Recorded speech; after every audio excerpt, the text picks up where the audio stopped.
भारतात लवकरच काहीतरी मोठे घडणार. जगन्नाथ मंदिराच्या या 7 खुणा सांगतात सर्व काही. अलीकडेच एका गरुडाने जगन्नाथ मंदिराच्या घुमटावर फडकवणारा पवित्र ध्वज रहस्यपणे काढून घेतला आणि आकाशात समुद्राकडे उडून गेला. यानंतर भारतात काहीतरी अनुचित घडण्याची शक्यता असल्याची चर्चा सुरू झाली. जगन्नाथ मंदिर हे ओडिसा राज्यातील पुरी येथे असलेले प्रसिद्ध हिंदू मंदिर आहे.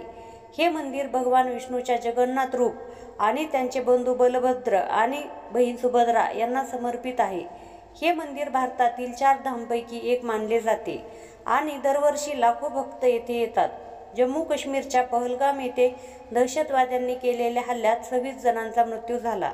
त्यानंतर आता भारताने पाकिस्तान विरोधात कडक पावले उचलण्यास सुरुवात केली आहे. याच दरम्यान चर्चा होते ती म्हणजे जगन्नाथ मंदिराची. नेमका काय आहे किस्सा जाणून घेऊया. अलीकडेच एका गरुडाने जगन्नाथ मंदिराच्या घुमटावर फडकवणारा पवित्र ध्वज रहस्यपणे काढून घेतला आणि आकाशात समुद्राकडे उडून गेला. यानंतर भारतात काहीतरी अनुचित घडण्याची शक्यता असल्याची चर्चा सुरू झाली. ही घटना 14 एप्रिल रोजी घडल्याचे सांगितले जाते. त्यानंतर 22 एप्रिल 2025 रोजी भारतीय काश्मीरमधील पहलगाम येथे दहशतवादी हल्ला झाला, ज्यामध्ये 28 निष्पाप पर्यटकांचा मृत्यू झाला. मान्यतेनुसार जगन्नाथ मंदिराशी संबंधित घटना भविष्याचे संकेत देतात. भारतात काहीतरी मोठे घडणार आहे हे सांगणाऱ्या संकेताबद्दल जाणून घेऊया. भविष्यवाणी काय सांगते? जगन्नाथ मंदिराशी संबंधित चिन्हे पंचसखावरील मलिका या पुस्तकात नमूद आहेत. यामध्ये अच्युतानंद दास यांच्या भविष्य मलिकामध्ये असेही म्हटले आहे की जेव्हा मंदिरात रक्त पडेल, ध्वज तुटेल, घुमटामधून दगड पडतील, तेव्हा समजून घ्या की कलियुग संपणार आहे. त्याआधी एक मोठे युद्ध होईल आणि कोट्यावधी लोक मारले जातील. यानंतर 1000 वर्ष शांतता राहील. मंदिराच्या ध्वजाला धोका. जगन्नाथ मंदिराचा ध्वज अनेक वेळा पडेल आणि चक्रीवादळामुळे तो ध्वज समुद्रात पडेल. यानंतर वाईट काळ सुरू होईल. मे 2019 मध्ये चक्रीवादळ फणीमुळे ही घटना घडली आहे. यानंतर मे 2020 मध्येही ही घटना घडली आहे. त्यानंतर कोरोना विषाणूमुळे देशात लॉकडाऊन लागू करण्यात आला. 2020 मध्ये वीज पडल्याने ध्वजाला आग लागल्याचे सांगितले जाते. यानंतर कोरोना साथीने संपूर्ण जगाला वेढले. जगन्नाथपुरी मंदिराचा ध्वज पेटला. 19 मार्च 2020 रोजी पापनाशक एकादशीच्या दिवशी मंदिर परिसरात महादीप प्रज्वलित करण्यात आला. अचानक आलेल्या वाऱ्यामुळे ध्वज खंडाच्या दिशेने उडाला आणि त्याला आग लागली. त्यावेळी ते एक मोठे दुर्दैव मानले जात असे.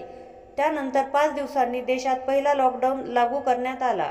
यानंतर भारतात दुसऱ्या लाटेचे असे दृश्य दिसले, ज्यामुळे घबराट निर्माण झाली. मंदिरावर बसलेला पक्षी. गिधाड मंदिराच्या वरच्या बाजूला आणि एका खांबावर बसेल असे म्हटले जाते की जगन्नाथ मंदिराच्या शिखरावर कधीही कोणताही पक्षी उडताना दिसला नाही. त्याभोवती कोणतेही विमान किंवा हेलिकॉप्टर उडले गेले नाही. विशेष म्हणजे घुमटावर कोणताही पक्षी बसलेला नाही. परंतु जुलै 2020 मध्ये आणि नंतर डिसेंबर 2021 मध्ये मंदिराच्या वर गिधाडे, गरुड आणि बाज दिसले. हे पक्षी मंदिराच्या वरच्या बाजूला ध्वजावर, अखंड स्तंभावर आणि नीलचक्रावर बसलेले दिसले. यानंतर देशात कोरोना विषाणूमुळे लाखो लोकांच्या मृत्यूच्या बातम्या येऊ लागल्या. घुमटाचे दगड. जगन्नाथपुरी मंदिराच्या घुमटातून दगड खाली पडतील असे म्हटले जाते की 1842 पासून आतापर्यंत जगन्नाथपुरीमधून दगड पडण्याची घटना सुमारे 15 ते 16 वेळा घडली आहे. जगन्नाथजींचा अपमान. जेव्हा भगवान जगन्नाथांचा अपमान केला जातो तेव्हा मंदिराच्या परंपरामध्ये अराजकता निर्माण होते. जगन्नाथ मंदिरात दरवर्षी 9 कलेवरचा विधी आयोजित केला जातो. या विधीमध्ये जुन्या मूर्ती बदलून नवीन मूर्तींची स्थापना केली जाते. 1996 नंतर 2015 मध्ये या विधीवरून पुजाऱ्यांमध्ये भांडण झाल्याचे सांगितले जाते. त्यामुळे हा सोहळा उशीर झाला. ओडिशातील अनेक लोक याला भगवान जगन्नाथांचा अपमान आणि परंपरा तोडण्याचा प्रकार मानतात. यानंतर येथील अराजकता सर्वांसमोर उघडकीस आली. नीलचक्र वाकडी होणे. वादळामुळे जगन्नाथ मंदिराचे नीलचक्र म्हणजे सुदर्शन चक्र वाकडे होईल. मे 2019 मध्ये आलेल्या फणी चक्रीवादळामुळे हे महाकाय वर्तुळ वाकडे झाले होते. देवांचे कपडे. मंदिर परिसरात त्रिदेवांच्या अंगावर असलेले कापड पेटेल. मंदिर परिसरात ही घटना अनेक वेळा घडली आहे. रक्ताचे डाग. जगन्नाथाच्या मंदिरात वारंवार रक्तपात होईल, रक्ताचे डाग सापडतील. ही घटना देखील घडली आहे. मंदिर परिसरात वारंवार रक्ताचे डाग आढळत आहेत. कधी मारामारीमुळे रक्ताचे डाग दिसले तर कधी इतर काही गूढ कारणांमुळे. मंदिराचे अनेक वेळा शुद्धीकरण करण्यात आले आहे आणि मोठ्या प्रमाणात धार्मिक विधी करण्यात आले आहेत. वरील सर्व भाकिते खरी ठरली आहेत. भारतातील काही राज्यांमध्ये नैसर्गिक आपत्ती तसेच वांशिक संघर्षामुळे राजकीय उलथापालथ आणि सत्ता परिवर्तन होईल. जगन्नाथाशी संबंधित चिन्हांवर आधारित भारतात काय घडेल ते जाणून घ्या. नंबर 1. भविष्यमलयामध्ये लिहिले आहे की जेव्हा शनी मीन राशीत प्रवेश करेल तेव्हा भारतासाठी वाईट काळ सुरू होईल. 2.5 वर्ष अराजकता राहील. एकीकडे नैसर्गिक आपत्ती येईल आणि दुसरीकडे महायुद्ध होईल. शनी कुंभ राशीत प्रवेश करेल तेव्हा तिसरे महायुद्ध सुरू होईल.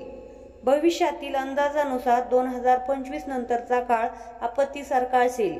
जर ते लोक टिकले तरच ते सत्य आणि धर्माच्या मार्गावर चालतील.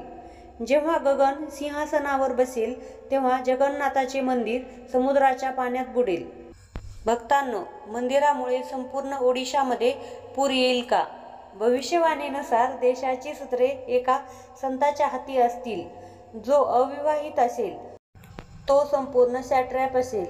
जेव्हा गगन सिंहासनावर असेल आणि ओरिशाचा राजा दिव्यसिंह सिंहासनावर असेल तेव्हा भारतावर हल्ला होईल.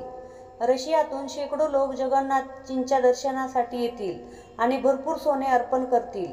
अमेरिकेचा मोठा भाग पाण्याखाली जाईल. चीनचे अनेक तुकडे होतील. पाकिस्तान पूर्णपणे नष्ट होईल. पाकिस्तानसोबत लढणारी शक्ती कमकुवत आणि दयनीय होईल. रशिया एक हिंदू राष्ट्र बनेल. युरोप युद्ध लढण्यास योग्य राहणार नाही. तिथली लोकसंख्या नगण्य असेल.